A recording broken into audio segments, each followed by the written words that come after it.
So in this segment, we're going to look at tokens of the language that are called keywords. Also, in other programming languages, they were sometimes referred to as reserved words. And I'm going to use my browser to look at. You can get many tables for this, but it makes it a little easier. So this is the standard ANSI C recognizes the following keywords. And there are some additional ones, but I'm going to start by grouping them. And it means that they can't be used for other purposes. So you can't use them as ordinary identifiers. Now keep in mind, certain things that look like keywords aren't keywords. So typically on an exam, a simple mistake is to think that main, M-A-I-N, is a keyword because you're seeing it all the time as an identifier that by default introduces the execution of the main C program. But main is just a keyword. Another thing that might be thought of as a keyword is actually a special word for the preprocessor, which is something like include. And words that get introduced by the sharp sign, like sharp include or sharp define, while they have special purpose in the language, in the C compiler system, they are not these reserved words or keywords.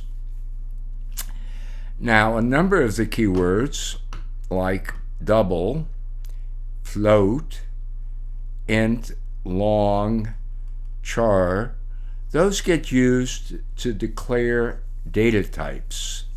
Those are used for the built-in, or what we call the native data types of this language. Another one of those is enum. So they're one category. So let's look at char.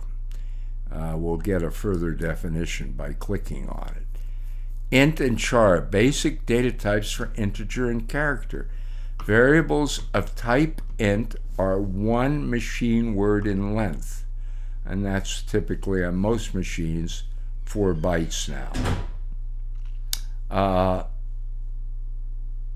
They can also be modified by signed, unsigned, short, and long, but that's for a later time. So character types are very important. They are the basic types that you're going to work with in the language.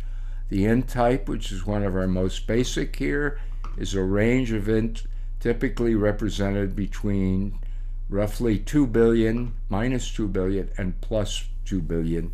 In the signed type and in the unsigned type, it's 0 to 4,294,967,295.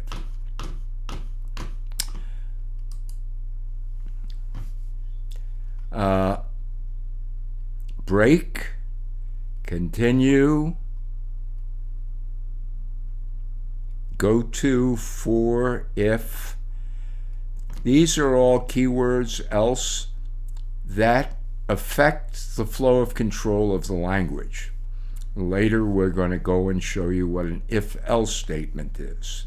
We're going to avoid goto, so consider goto obsolete. Goto is a way of jumping anywhere in the program code, and that's considered a no-no. And in fact, some languages now no longer allow goto. Return, we've seen in a lot of our simple programs, and that just means finish the execution of the current function, and if it's return of an expression, it returns the expression value to that function from where it was called. Later, we're going to see fancy things like typedef. They're a way of giving new names to types, or frequently compound types. There's some specialized types like union and struct. Struct will be heavily used, but in part B of this course.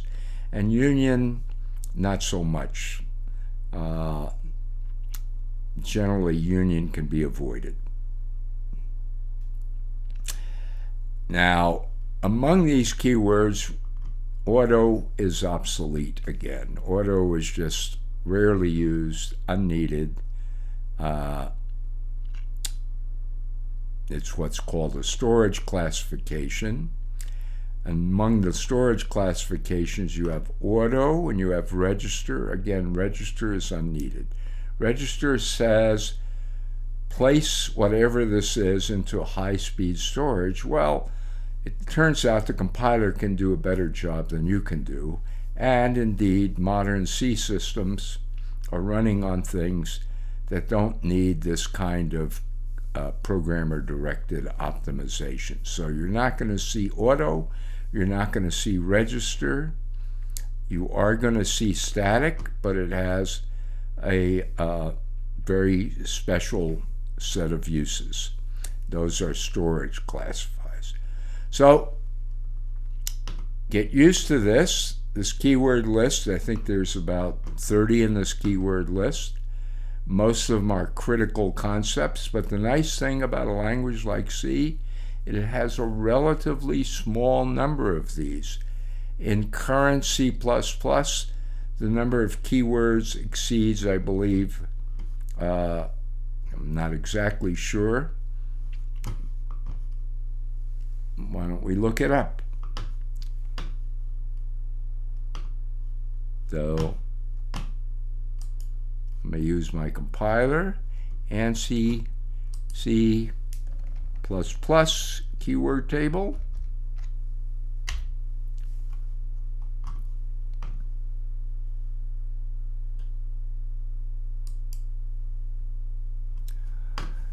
And you can see this is a very much bigger set, includes as a subset things that we saw in the other case. And indeed, C will let you migrate to C++, but we're not starting with C++ because look at this table. It's what? 1, 2, 3, 4, 5, 6, 7, 8, 9, 10, 11, 12. It's about 96 if I'm counting right, and indeed there are some other things that are special context. So roughly speaking, C++, modern C++ has 3 times the keywords, and you can imagine that in many ways it's 3 times more complicated, though of course you don't have to use the full language. Okay, enough said about keywords.